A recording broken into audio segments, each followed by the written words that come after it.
ഏട്ടൻ്റെ വീഡിയോ കണ്ടിട്ട് തായ്ലൻഡിൽ വരാൻ തോന്നുന്നു. കുറച്ച് പൈസയൊക്കെ റെഡിയാക്കി വെച്ചിട്ടുണ്ട്. എത്ര പൈസ റെഡിയാക്കേണ്ടി വരും? എത്ര പൈസ ചിലവാകും? അല്ലെങ്കിൽ ഇക്ക കുറച്ച് പൈസയൊക്കെ റെഡിയാക്കിയിട്ടുണ്ട്, അങ്ങോട്ട് വരാൻ ആഗ്രഹമുണ്ട്, സഹായിക്കുമോ? കാണിച്ചു തരുമോ? സ്ഥലങ്ങളൊക്കെ കൂട്ടിക്കൊണ്ടുപോയിട്ട്. ഇതൊക്കെയാണ് വരുന്ന ചോദ്യങ്ങൾ. അപ്പോൾ അതിനുള്ള കുറച്ച് ഉത്തരങ്ങൾ ഞാൻ ഈ വീഡിയോയിൽ പറയാം. പിന്നെ കുറച്ച് മറ്റുള്ള കാര്യങ്ങൾ കൂടെ ഞാൻ പറഞ്ഞുതരാം. തായ്ലൻഡിൽ വരാനോ ഇവിടെയുള്ള കാഴ്ചകളൊക്കെ കാണാനും പലർക്കും ഇഷ്ടവും താല്പര്യമൊക്കെ ഉണ്ടാവും. പക്ഷേ എത്ര പൈസയാവും, എത്ര ചിലവ് വരും, ഒരു ദിവസം അവിടെ നിൽക്കാൻ എന്തൊക്കെയാണ് വേണ്ടത്? പല കാര്യങ്ങളും, ഒരുപാട് ചോദ്യങ്ങളാണ്. അപ്പോൾ അതിൻ്റെ മറുപടി എന്ന് പറയുന്നത്, നിങ്ങൾ എങ്ങനെയാണോ കാശ് ചിലവാക്കാൻ ഉദ്ദേശിക്കുന്നത് അങ്ങനെയൊക്കെ നിങ്ങൾക്കിവിടെ പല വഴിയിലും നിങ്ങൾക്ക് ചിലവാക്കാൻ പറ്റും.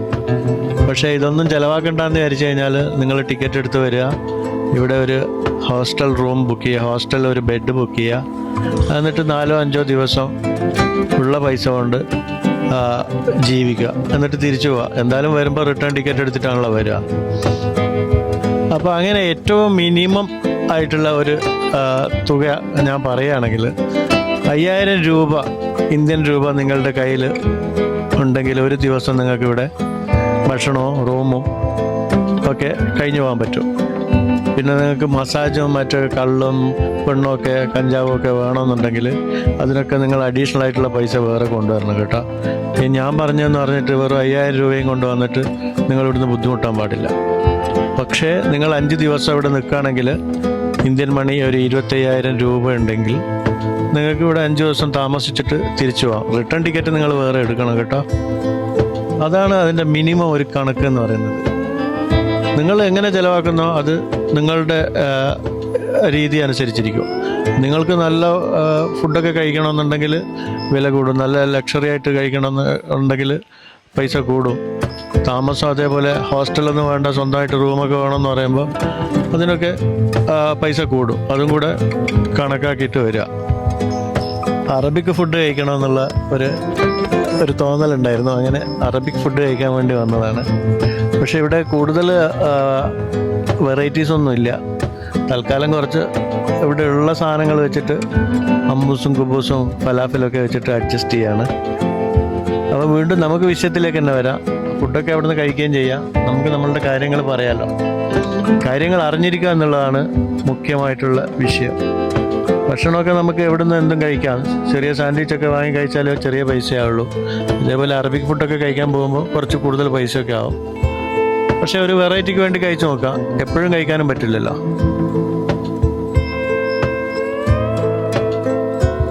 ഈ വീഡിയോയിൽ പറയുന്ന കാര്യങ്ങളൊക്കെ പ്രീമിയം റേഞ്ചിലുള്ള ആൾക്കാർക്ക് വേണ്ടിയല്ല, സാധാരണക്കാരായിട്ടുള്ള യാത്ര ചെയ്യാൻ താല്പര്യമുള്ള ആൾക്കാരുണ്ടാവല്ലോ, അവർക്ക് വേണ്ടിയിട്ടാണ്. നമ്മൾ ടുക്ടുക്കില്ലേ, ഓട്ടോറിക്ഷ, അതിലാണ് നല്ല രസമാണ്.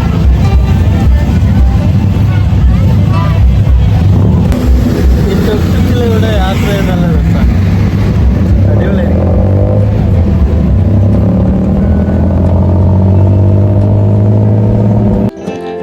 ഗ്യാങ്ങിന് കുറച്ച് വെള്ളി ആഭരണങ്ങൾ വാങ്ങണോ എന്ന് പറഞ്ഞിരുന്നു. അങ്ങനെ ഈ വെള്ളിയുടെ ഹോൾസെയിൽ മാർക്കറ്റിൽ വന്നിരിക്കുകയാണ്. ഇവിടെ നിങ്ങൾക്ക് വെള്ളി വളരെ ലാഭത്തിൽ വാങ്ങാൻ പറ്റും കേട്ടോ. പല രാജ്യങ്ങളിലേക്ക് ഇവിടുന്ന് വെള്ളി കയറ്റി പോകുന്നുണ്ട്. അപ്പോൾ അതിൻ്റെ വെള്ളീൻ്റെ കച്ചവടമൊക്കെ ബിസിനസ്സൊക്കെ ചെയ്യാൻ താല്പര്യമുള്ള ആൾക്കാർക്ക് ഇവിടെ വന്നിട്ട് വെള്ളീൻ്റെ പ്രൈസും കാര്യങ്ങളും മറ്റുള്ള ചിലവും എക്സ്പോർട്ട് ഇമ്പോർട്ട് ലൈസൻസിനെ കുറിച്ചൊക്കെ പഠിച്ചിട്ട് ഇവിടെ വന്നിട്ട് വാങ്ങിക്കൊണ്ടുപോവുകയാണെങ്കിൽ ഈവൻ ദുബായിലേക്കൊക്കെ ഇവിടുന്ന് വെള്ളി കൊണ്ടുപോകുന്നുണ്ട്. മനസ്സിലാക്കുക, ഇവിടെ വെള്ളി വളരെ ആദായത്തിൽ കിട്ടും. അതുമാത്രമല്ല, ആഭരണങ്ങളൊക്കെ നമുക്ക് അവർ കസ്റ്റമൈസ് ചെയ്തിട്ട് വേണമെങ്കിൽ അങ്ങനെയും ചെയ്യാൻ പറ്റും. ഇവിടെ 2, 3, 4 പെൺകുട്ടികളൊക്കെ കണ്ടില്ലേ, അവർ പല വിധത്തിലുള്ള ഡിസൈനുകൾ ഉണ്ടാക്കിക്കൊണ്ടിരിക്കുകയാണ്. നമ്മൾ കാണിച്ചു കൊടുക്കുന്ന ഡിസൈനിൽ അവർ ഉണ്ടാക്കി തരികയും ചെയ്യും. അപ്പോൾ അതവിടെ നടക്കട്ടെ, നമുക്ക് ബാക്കിയുള്ള കാര്യങ്ങൾ പറയാം. നിങ്ങൾ പാക്കേജിലൊക്കെ വരികയാണെങ്കിൽ ടിക്കറ്റ് ഇല്ലാതെ എത്രയാണ് ചാർജ് ചെയ്യുന്നതെന്ന് എനിക്ക് കറക്റ്റായിട്ട് അറിയില്ല. എന്തായാലും ഒരു സംഖ്യ ചാർജ് ചെയ്യുന്നുണ്ട് അവർ. അപ്പോൾ അത് വെച്ച് നോക്കുകയാണെങ്കിൽ നിങ്ങൾ ഇൻഡിവിജ്വലായിട്ട് വരുന്ന ആദ്യമായിട്ടൊക്കെ വരികയാണെങ്കിൽ നിങ്ങൾക്ക് നല്ലത് എൻ്റെ അഭിപ്രായത്തിൽ പാക്കേജിൻ്റെ കൂടെ വരുന്നതായിരിക്കും. അങ്ങനെയാകുമ്പോൾ നിങ്ങൾക്ക് വലിയൊരു ടെൻഷനോ കാര്യങ്ങളൊന്നും ഉണ്ടാവില്ല. ഇനി അതല്ല എനിക്ക് ഇൻഡിവിജ്വലായിട്ട് തന്നെ പോകണം, എനിക്ക് പാക്കേജിൻ്റെ കൂടെ പോകണ്ട എന്നൊക്കെ വിചാരിക്കുകയാണെങ്കിൽ നിങ്ങൾക്ക് കുറച്ച് കൂടുതൽ പൈസ ചിലവാകും. പിന്നെ കൂടുതൽ ദിവസമൊക്കെ ഇവിടെ നിൽക്കണമെന്നുണ്ടെങ്കിൽ നിങ്ങൾക്ക് നിൽക്കാം. അതിന് കണക്കാക്കി നിങ്ങൾ റിട്ടേൺ ടിക്കറ്റ് ബുക്ക് ചെയ്താൽ മതി. പിന്നെ ഈ 4-5 ദിവസത്തേക്കൊക്കെ നിങ്ങൾ വരികയാണെങ്കിൽ നിങ്ങൾക്ക് ഈ പട്ടായ പോലെയുള്ള 1-2 സ്ഥലങ്ങളൊക്കെ കാണാൻ പറ്റുള്ളൂ. കൂടുതൽ ഐലൻഡുകളൊക്കെ എക്സ്പ്ലോർ ചെയ്യണമെന്ന് വിചാരിച്ചിട്ട് വരികയാണെങ്കിൽ ഇൻഡിവിജ്വലായിട്ട് വരുന്നത് തന്നെയായിരിക്കും നല്ലത്. ഒരു കാര്യം മനസ്സിലാക്കുക, നമ്മൾ വേറൊരു രാഷ്ട്രത്തിലേക്കാണ് പോകുന്നത്. അപ്പോൾ അവിടെ പ്രത്യേകിച്ച് ടൂറിസ്റ്റ് പ്ലേസിൽ, അപ്പോൾ അവിടെ നമ്മളുടെ കയ്യിൽ നമുക്ക് ആവശ്യമുള്ള കാശ് നമ്മളുടെ കയ്യിലില്ല എങ്കിൽ അത് നമ്മളുടെ യാത്രയിലെ ഹാപ്പിനെസ്സിനെ അത് നന്നായിട്ട് ബാധിക്കും. അതുകൊണ്ട് അത്യാവശ്യം കാശൊക്കെ ഉള്ള ആൾക്കാർ ട്രാവൽ ചെയ്യുന്നതായിരിക്കും നല്ലത്. എന്ന് വെച്ച് കാശില്ലാത്ത യാത്ര ചെയ്യണ്ട എന്നല്ല ഞാൻ ഉദ്ദേശിച്ചത് കേട്ടോ. ഉള്ള കാശ് വെച്ചിട്ട് യാത്ര ചെയ്യാൻ പറ്റുകയാണെങ്കിൽ നിങ്ങൾ യാത്ര ചെയ്യുക. ചിലവ് മാക്സിമം ചുരുക്കി കഴിഞ്ഞാൽ നമുക്ക് ഒരുപാട് രാജ്യങ്ങളിലൊക്കെ യാത്ര ചെയ്യാൻ പറ്റും. ഇവിടെ ഇപ്പോൾ രാവിലത്തെ ബ്രേക്ക്ഫാസ്റ്റാണിത്. അതായത് ആ യെല്ലോ റൈസും ബീഫുമാണ് ഞാൻ ഓർഡർ ചെയ്തത്. പിന്നെ ബീഫിൻ്റെ ഒരു സൂപ്പും വന്നിട്ടുണ്ട്. ഇത് നമുക്കൊക്കെ കഴിക്കാൻ പറ്റുന്ന നല്ല, അതായത് നമ്മുടെ ഒരു കേരള ഫുഡിൻ്റെ ടേസ്റ്റാണ്. ഈ റൈസ് നമ്മുടെ തേങ്ങാച്ചോറ് എന്നൊക്കെ പറയുന്ന തേങ്ങാച്ചോറും ബീഫുമാണ് സംഭവം. ഇതൊരു ട്രഡീഷണൽ ഫുഡാണ്, ഇവിടുത്തെ സൗത്തേൺ ഫുഡാണ്. ഫാമിലിയൊക്കെ ആയിട്ട് വരുന്നവർ ഇവിടെ 1 മാസം 2 മാസമൊക്കെ താമസിച്ചിട്ട് പോകുന്ന ആൾക്കാരുണ്ട്. മലയാളി ഫാമിലീസ് തന്നെ വന്നിട്ട് പോയിട്ടുണ്ട്, എനിക്കറിയാം. അവരൊക്കെ അപ്പാർട്ട്മെൻറ്റ് ബുക്ക് ചെയ്യാണ് ചെയ്യുന്നത്. ചെറിയ പൈസക്ക് കിട്ടുകയും ചെയ്യും. 1 മാസത്തേക്കൊക്കെ റെൻറ്റിന് എടുക്കുകയാണെങ്കിൽ, അല്ലെങ്കിൽ 2 മാസത്തേക്കൊക്കെ അപ്പാർട്ട്മെൻറ്റൊക്കെ റെൻറ്റിന് എടുക്കുകയാണെങ്കിൽ നിങ്ങൾക്ക് കുക്കിങ്ങും കാര്യങ്ങളൊക്കെ അവിടെ ചെയ്യാൻ പറ്റും. വളരെ ചിലവ് ചുരുക്കി ജീവിക്കാനും പറ്റും. ഇതേപോലെയുള്ള സൂപ്പർ മാർക്കറ്റിൽ ഇപ്പോൾ ഞങ്ങൾ വീട്ടിലേക്ക് വേണ്ട സാധനങ്ങൾ വാങ്ങിക്കൊണ്ടിരിക്കുകയാണ്. ഇതേപോലെയുള്ള വലിയ വലിയ സൂപ്പർ മാർക്കറ്റുകൾ, ഹൈപ്പർ മാർക്കറ്റുകൾ ഇവിടെ പല സ്ഥലങ്ങളിലും നമുക്ക് വളരെ ഈസി ആയിട്ട് കണ്ടുപിടിക്കാൻ പറ്റും. എല്ലാ സാധനങ്ങളും ഇതേപോലെ ഫ്രഷായിട്ടുള്ള വെജിറ്റബിൾസും മീനും എല്ലാ ഐറ്റംസും ഇവിടെ കിട്ടും. അറിയാമല്ലോ, ലുലു ഒക്കെ പോലെയുള്ള വലിയ വലിയ ഹൈപ്പർ മാർക്കറ്റുകൾ, ഇവിടെ വലിയ ഹൈപ്പർ മാർക്കറ്റുകളുണ്ട്. എല്ലാ സാധനങ്ങളും കിട്ടുകയും ചെയ്യും.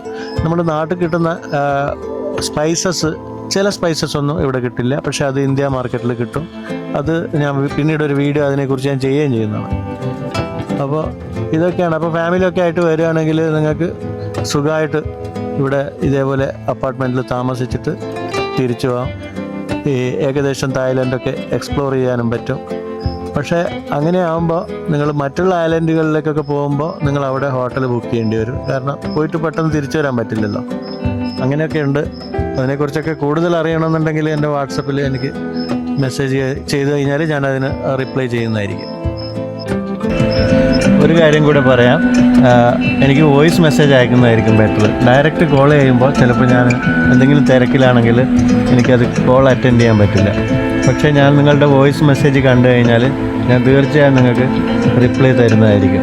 അതുപോലെ ചിലരൊക്കെ എൻ്റെ അടുത്ത് ചോദിക്കാറുണ്ട്, ഞാൻ ഒന്ന് വിളിച്ചോട്ടെ, ഒന്ന് വോയിസ് മെസ്സേജ് അയക്കട്ടെ, റിപ്ലൈ തരുമോ എന്നൊക്കെ.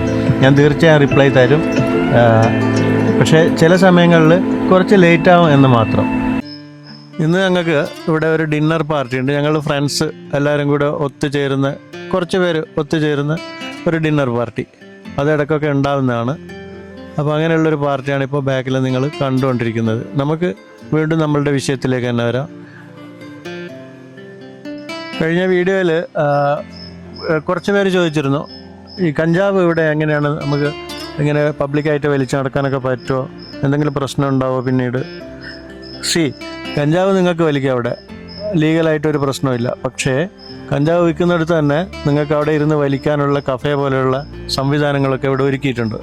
അതിനുള്ളിലിരുന്ന് നിങ്ങൾക്ക് അവിടെ നിന്ന് വലിക്കുകയോ കുടിക്കുകയോ എന്ത് വേണമെങ്കിലും ചെയ്യാം. പക്ഷേ നിങ്ങൾ റോഡിൽ ഇറങ്ങിയിട്ട് കഞ്ചാവ് കൊണ്ട് നടന്ന് വലിക്കുകയൊക്കെ ചെയ്തു കഴിഞ്ഞാൽ അത് പിന്നെ ലീഗൽ പ്രോബ്ലംസൊക്കെ നേരിടേണ്ടി വരും.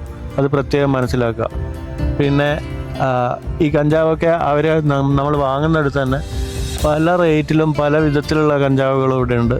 അതുകൊണ്ട് അതൊക്കെ റേറ്റ് ചോദിച്ചിട്ട് അതിൻ്റെ കാര്യങ്ങളൊക്കെ മനസ്സിലാക്കിയിട്ട് മാത്രം വാങ്ങുക. അവർ തന്നെ റോൾ ചെയ്ത് തരും. ആ റോളിങ്ങിൽ കൂടെ നിങ്ങളെ പറ്റിക്കും. നിങ്ങൾ വാങ്ങിയ സാധനമായിരിക്കില്ല, ചിലപ്പോൾ അതിലും വില കുറഞ്ഞ സാധനമായിരിക്കും അവർ പിന്നീട് റോൾ ചെയ്ത് തരുന്നതൊക്കെ. അപ്പോൾ അതുകൊണ്ട് അതൊക്കെ നോക്കി ശ്രദ്ധിച്ച് മനസ്സിലാക്കിയിട്ട് നിങ്ങളുടെ കൺമുമ്പിൽ തന്നെ അവർ റോൾ ചെയ്ത് തരുന്ന ഇത് നിങ്ങൾ ശ്രദ്ധിക്കുക, മനസ്സിലാക്കുക. ഞാൻ കാര്യങ്ങൾ പറഞ്ഞു തരുന്നേ ഉള്ളൂ, ബാക്കിയൊക്കെ നിങ്ങൾ കണ്ട് മനസ്സിലാക്കിയിട്ട് അതുപോലെ ചെയ്യുക. ഇതൊന്നും ഞാൻ പ്രോത്സാഹിപ്പിക്കുന്നതല്ല, പക്ഷേ ചെയ്യുന്ന ആൾക്കാർക്ക് അറിയാത്ത കാര്യങ്ങൾ ഞാൻ പറഞ്ഞു തരുന്നു എന്ന് മാത്രം. ഇതൊന്നും നിങ്ങൾ ചെയ്യാനും പാടില്ല എന്ന് തന്നെയാണ് ഞാൻ എപ്പോഴും പറയാറ്.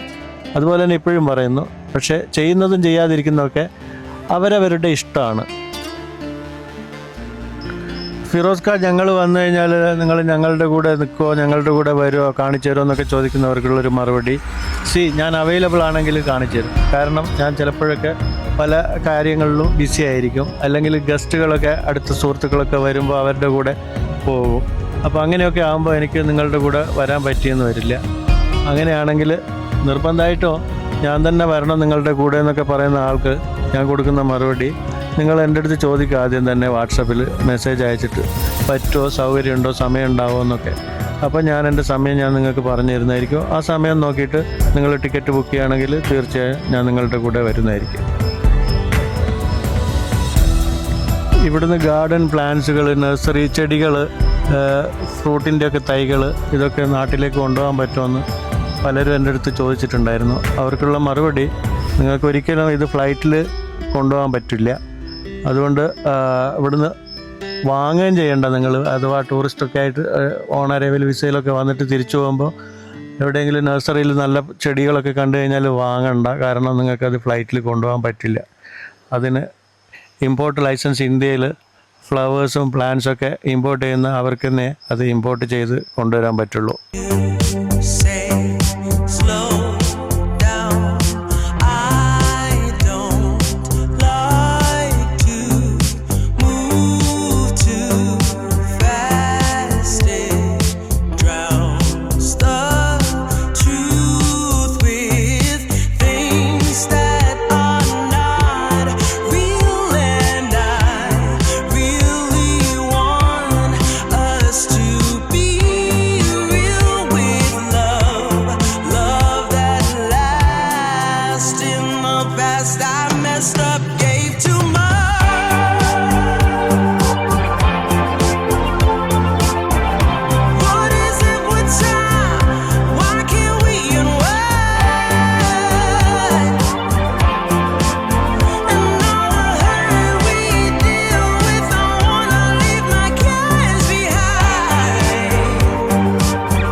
അങ്ങനെ ഞങ്ങൾ ഗെറ്റ് ടുഗദർ പാർട്ടിയൊക്കെ കഴിഞ്ഞിട്ട് വീട്ടിലേക്ക് തിരിച്ചു പോവുകയാണ്.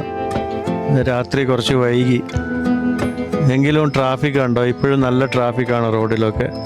പിന്നെ എൻ്റെ അടുത്ത് എങ്ങനെയാണ് രണോങ്ങിലേക്ക് പോകേണ്ടത് എന്ന് ചോദിച്ച കുറച്ച് ആൾക്കാരുണ്ട്. അതിനുള്ള ഒരു ഉത്തരമായിട്ട് ഞാൻ ഈ വീഡിയോ കാണിച്ചു തരാം, എങ്ങനെയാണ് രണോങ്ങിലേക്ക് പോകുന്നത് എന്നുള്ളത്. ഇപ്പം നമ്മൾ ബാങ്കോക്കിലുള്ളത്. ബാങ്കോക്കിൽ നിന്ന് തിരിച്ച് ഫാം ഹൗസിലേക്ക് പോവാണ്. അതിനുവേണ്ടി ബസ് സ്റ്റേഷനിൽ വന്നിരിക്കുകയാണ്. ഇതുണ്ടോ, ഇതൊരു മിനി വാൻ സ്റ്റേഷനാണ്. ഇവിടുന്ന് മെയിൻ ബസ് സ്റ്റേഷനിലേക്ക് പോകണം. അപ്പോൾ വാൻ ഫുള്ളായിട്ടില്ല, അതിനുവേണ്ടി വെയിറ്റ് ചെയ്തിരിക്കുകയാണ്. ഇതിവിടെ രംഗ്സീത്ത് എന്ന് പറയുന്ന സ്ഥലത്ത് ഒരു മിനി വാൻ സ്റ്റേഷനാണ്. ഇവിടുന്ന് പല ഭാഗങ്ങളിലേക്കുള്ള പല ബസ് സ്റ്റേഷനിലേക്കും ഇവിടുന്ന് മിനി വാന് നമ്മളെ കൊണ്ടുപോകും. ഇവിടുന്ന് എനിക്ക് ഏകദേശം 1.5 മണിക്കൂർ, ട്രാഫിക് ഉണ്ടെങ്കിൽ 2 മണിക്കൂർ ബസ് സ്റ്റേഷനിലേക്ക്, ബസ് ടെർമിനലിലേക്ക്, മെയിൻ ബസ് ടെർമിനലിലേക്ക് എത്താൻ സമയമെടുക്കും. അവിടുന്നാണ് പിന്നെ രണോങ്ങിലേക്ക് ബസ്സിൽ പോകുന്നത്. രാത്രിയാണ് ബസ്, പക്ഷേ ഞാൻ നേരത്തെ ഇറങ്ങിയതാണ് വീട്ടിൽ നിന്ന്. കാരണം ഇവിടെ നല്ല ട്രാഫിക് ഉണ്ടാവും ചില സമയത്ത്. ഇവിടെ ഇരുന്ന് ബോറടിക്കുമ്പോൾ ഇവിടെ കോഫി മെഷീനും പിന്നെ ഇതേപോലെ കൂൾ ഡ്രിങ്ക്സൊക്കെ വാങ്ങി കഴിക്കാം, സ്നാക്സൊക്കെ കിട്ടും. ഇതേപോലെയുള്ള വാനാണ് ഇവിടുന്ന് പോകുന്നത്. അങ്ങനെ മിനി ബസ്സിൻ്റെ ഉള്ളിലേക്ക് കയറി. പുറത്തിരുന്നിട്ട് നല്ല ചൂടായിരുന്നു. മഴയൊക്കെ പെയ്യുന്നുണ്ട് ഇടയ്ക്ക്, എന്നാലും നല്ല ചൂടുണ്ട്. പക്ഷേ ഈ വണ്ടി നല്ല രസമുണ്ട്. ഇതുണ്ടോ, നല്ല പുതിയ വണ്ടി. കാരണം 1.5 മണിക്കൂർ 2 മണിക്കൂർ ഇതിൽ പോകണം ബസ് സ്റ്റേഷനിലേക്ക്. നല്ല ഫുൾ ഓപ്ഷൻ വണ്ടി ടൊയോട്ടയുടെ സൂപ്പറായിട്ടുണ്ട്. ഇതുണ്ടോ ഇതിൻ്റെ സീലിംഗ് ഒക്കെ നോക്ക്, നല്ല സൂപ്പർ സൗണ്ട് സിസ്റ്റം. ഇതുണ്ടോ ഇതിൻ്റെ സീലിംഗ് ഒക്കെ, ബാക്കിലൊക്കെ നോക്ക്. ആഹാ, നല്ല രസമുള്ളൊരു വണ്ടി. കാങ് ഇതാ ഇവിടെ എന്തൊക്കെയോ പരതിക്കൊണ്ടിരിക്കുന്നു. What are you looking four?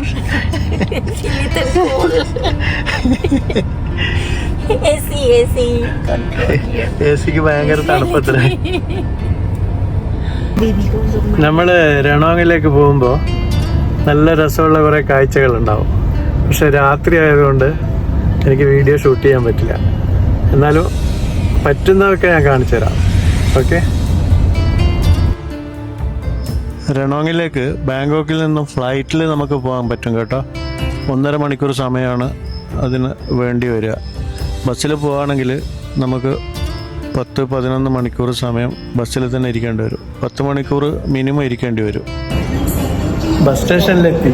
അപ്പോൾ ബസ്സിൽ കയറുന്നതിന് മുമ്പ് ഇവിടുന്ന് ഫുഡ് കഴിച്ചിട്ട് ബസ്സിലേക്ക് കയറാമല്ലോ. അപ്പോൾ ഞങ്ങൾ 2 പേരും ചിക്കൻ റൈസ് ഓർഡർ ചെയ്തിട്ടുണ്ട്. വന്നോ, നല്ല ചൂടുള്ള സൂപ്പും ചിക്കൻ റൈസും, നല്ല ആവി പറക്കുന്ന സൂപ്പും, പിന്നെ ഇതാ ചിക്കൻ റൈസും, അതിൻ്റെ കൂടെ കുറേ അച്ചാറും തൊട്ടുകറിയും. എന്താല്ലേ. അപ്പം ഞാനിത് കഴിക്കട്ടെ, കാരണം ഇനി 1 മണിക്കൂറേ ഉള്ളൂ ബസ് പോകാൻ. എന്നിട്ടൊന്ന് ഫ്രഷായിട്ട് ബസ്സിൽ കയറി കഴിഞ്ഞാൽ പിന്നെ അത് കഴിഞ്ഞിട്ട് വീണ്ടും ഉണ്ട് ഫുഡ് ഓൺ ദ വേ. കുറേ കഴിയും. അങ്ങനെ ഫുഡൊക്കെ കഴിച്ച് നല്ല സെറ്റായി, അടിപൊളിയായി. ഇപ്പോൾ ഇതാ നമ്മുടെ ബസ് ഇവിടെ വന്നിട്ടുണ്ട് ഓൾറെഡി. പക്ഷെ ബോർഡിങ് സ്റ്റാർട്ടായിട്ടില്ല. ഞാൻ കാണിച്ചു തരാം. ഇതാണ് ബസ് ടെർമിനൽ.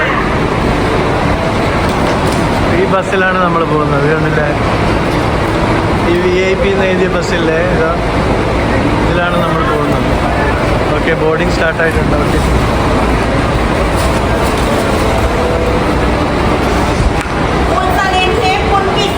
ബോർഡിങ് സ്റ്റാർട്ടായിട്ടുണ്ട്. ഇവരൊക്കെ ഇതിലെ എയർ ഹോസ്റ്റസ് ആണ്. ബസ് ഹോസ്റ്റസ് എന്ന് പറയും, എയർ ഹോസ്റ്റസ് അല്ല, ബസ് ഹോസ്റ്റസ്.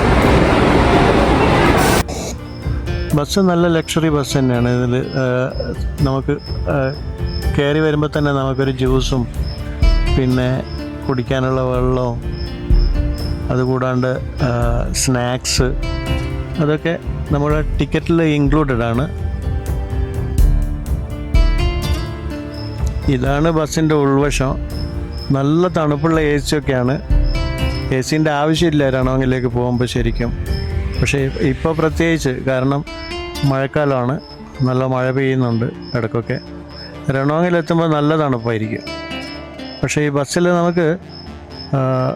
ഈ ബസ് നമുക്ക് കുറേ കഴിയുമ്പോൾ ഒരു റെസ്റ്റോറൻറ്റിൽ നിർത്തുകയും ചെയ്യും. അവിടുന്ന് നമുക്ക് ഫുഡൊക്കെ ഡിന്നർ എന്ന് പറഞ്ഞിട്ട് അവർ അതും ടിക്കറ്റിൽ ഇൻക്ലൂഡഡ് ആയിട്ട് ഫ്രീ ആയിട്ട് തരുന്നുണ്ട്.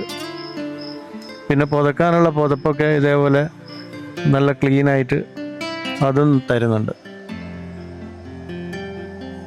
ഈ പുതപ്പൊക്കെ പുതച്ചിട്ട് ഇങ്ങനെ കിടന്നിട്ട് യാത്ര ചെയ്യാൻ നല്ല രസമായി. ബസ്സിൽ തീരെ കുലുക്കം ഒന്നും ഉണ്ടാവില്ല. ഒരു മിനിമം സ്പീഡിലാണ് ബസ് പോവുകയും ചെയ്യുക. ഇവിടെ ഇപ്പോൾ ബസ് നമുക്ക് ഫുഡ് കഴിക്കാൻ വേണ്ടി നിർത്തിയിരിക്കുക. പക്ഷേ കൂടുതൽ സമയമില്ല ഇവിടെ. വീഡിയോ ചെയ്യാൻ നല്ല രസമുള്ള സ്ഥലമാണ്. പക്ഷേ അരമണിക്കൂറിനകത്ത് ഫുഡ് കഴിച്ച് നമുക്ക് ടോയ്ലറ്റൊക്കെ പോയി ഫ്രഷായിട്ട് വരുമ്പോഴേക്ക് സമയം ഉണ്ടാവില്ല. വലിയൊരു റെസ്റ്റോറൻറ്റിലാണ് ഇപ്പോൾ നമ്മൾ വന്നിരിക്കുന്നത്. ഇതുവഴി പോകുന്ന ബസ്സുകളൊക്കെ, ടൂറിസ്റ്റ് ബസ്സുകളൊക്കെ ഈ റെസ്റ്റോറൻറ്റിൽ നിർത്തിയിട്ട് ഭക്ഷണം കഴിച്ചിട്ടാണ് പോകുന്നത്. ഈ ഫുഡ് നമുക്ക് ഞാൻ പറഞ്ഞതുപോലെ ടിക്കറ്റിൽ ഇൻക്ലൂഡഡ് ആണ്. ഇതിപ്പോൾ ചെറിയ നത്തോലി ഫ്രൈയും ഡ്രൈ ഫിഷാണത്.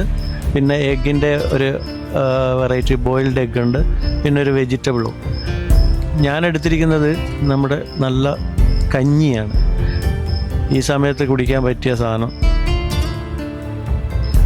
കഞ്ഞി മാത്രമൊന്നുമല്ല കേട്ടോ, അവിടെ നമുക്ക് ഫ്രൈഡ് റൈസ്, ഫ്രൈഡ് നൂഡിൽസ്, അങ്ങനെയുള്ള ഒരുപാട് ഐറ്റംസ് ഉണ്ട്.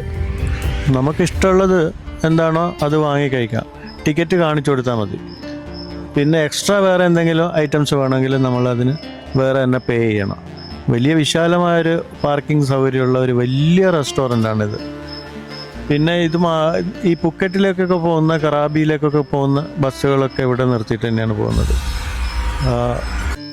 ഇത് 24 hours ഈ റെസ്റ്റോറൻറ്റ് ഇതേപോലെ പ്രവർത്തിക്കുന്നുണ്ടാവും. പിന്നെ ഇവിടെയുള്ള ഫുഡുകളൊക്കെ നല്ല ഫ്രഷ് തന്നെയാണ്. നമുക്ക് കഴിക്കാൻ പറ്റിയ ഫുഡുകൾ പലതും ഇവിടെ ഉണ്ട്, അതൊന്നും പ്രശ്നമില്ല.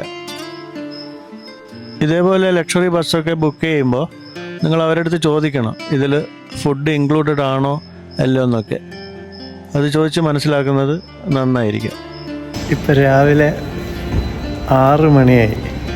നമ്മളിപ്പോൾ ഇതാ റെണോങ് ബസ് സ്റ്റേഷനിൽ എത്തിയിട്ടുണ്ട്. ഇനിയിപ്പോൾ ഇവിടുന്ന് 2 മണിക്കൂർ നേരം സഞ്ചരിച്ചാൽ നമുക്ക് എൻ്റെ ഫാം ഹൗസിലേക്ക് എത്താം. ഇതാണ് റെണോങ് ബസ് സ്റ്റേഷൻ. ചെറിയൊരു ബസ് സ്റ്റേഷനാണ്, പക്ഷേ ഇവിടത്തേക്ക് ബാങ്കോക്കിൽ നിന്ന് കുറേ ബസ്സുകൾ വരുന്നുണ്ട് ദിവസവും. ഇവിടുന്ന് ബാങ്കോക്കിലേക്ക് ദിവസവും ബസ്സുകൾ അങ്ങോട്ടേക്ക് പോവുകയും ചെയ്യുന്നുണ്ട്. പക്ഷേ അഡ്വാൻസ് ആയിട്ട് ബുക്ക് ചെയ്യണം. ചില സമയത്തൊക്കെ സീസണിലൊക്കെ നമ്മൾ അഡ്വാൻസ് ആയിട്ട് 2-3 ദിവസം മുമ്പൊക്കെ, 3-4 ദിവസം മുമ്പൊക്കെ ബുക്ക് ചെയ്താൽ മാത്രമേ ടിക്കറ്റ് കിട്ടുള്ളൂ.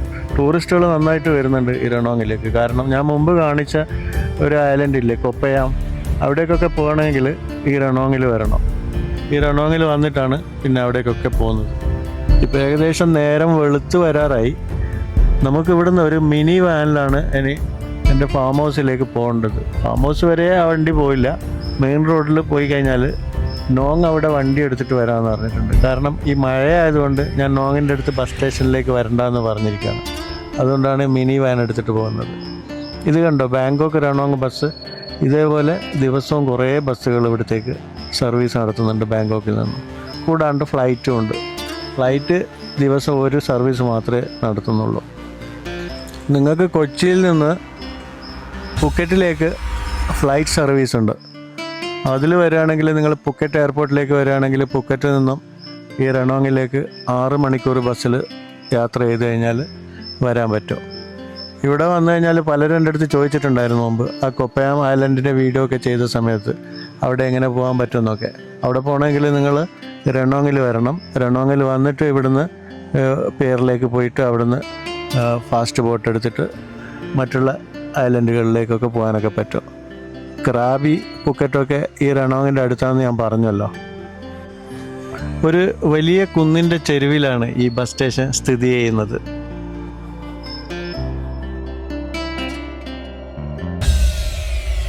പിന്നെ ഇവിടെ നൈറ്റ് ലൈഫും കള്ളും കഞ്ചാവും പെണ്ണും ഡാൻസും പാർട്ടിയും ഒക്കെ ഈ റെണോങ്ങിലും അവൈലബിൾ ആണ് കേട്ടോ.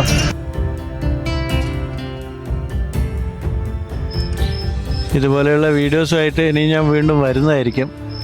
വീഡിയോസ് കണ്ടിട്ട് എനിക്ക് കമൻസൊക്കെ അയക്കുക. ഇതുവരെ എൻ്റെ വീഡിയോ കണ്ട എല്ലാവർക്കും നന്ദി പറയാണ്. നന്ദി, നമസ്കാരം.